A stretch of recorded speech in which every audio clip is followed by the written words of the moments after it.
Hello everyone, welcome back to this Excel full course session today.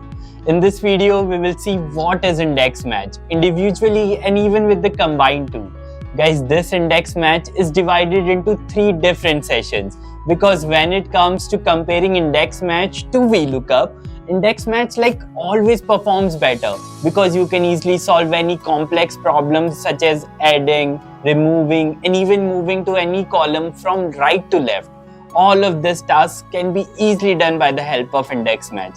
So without waiting any further, let's get started. What is index? Index returns a cell's value based on the intersection of row and column number of a range. The Excel definition of index is array, row number and the column number, where it is optional because column number is mentioned in square brackets.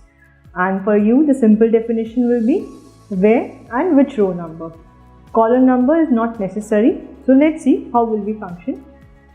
If for Jones I want to know the annual income, so it is in the 4th row and the 4th column. If I select the entire array, so I am just writing for your reference, it is the 4th row and 4th column.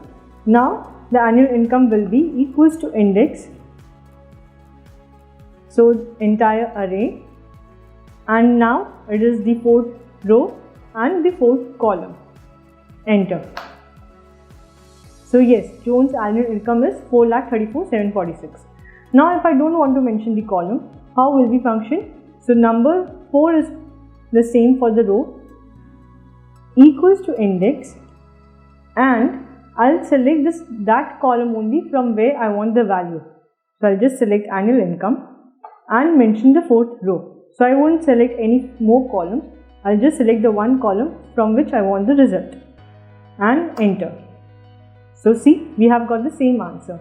So in VLOOKUP, we have to select the entire area and then mention the column. In index, it gets simpler because we can do it with just one single column. And that's all for this session. I'll see you in the next session. So guys, I hope you enjoyed this session on Excel. In this Excel course, we are going to cover all the things like from formulas to charts, graphs, index match and even some real life case studies on real data sets. I hope you guys will feel more confident on your Excel skills after this. But remember, practice makes you the perfect. So don't hesitate at all to try out what you have learned. Also, if you want to excel in your career too, then you can check out our Data Science Pro program by clicking on the link given in the description below. Thank you for watching this video. If you have any question or if there is a specific Excel topic you'd like us to cover in the future videos, drop a comment below. Till then, happy learning.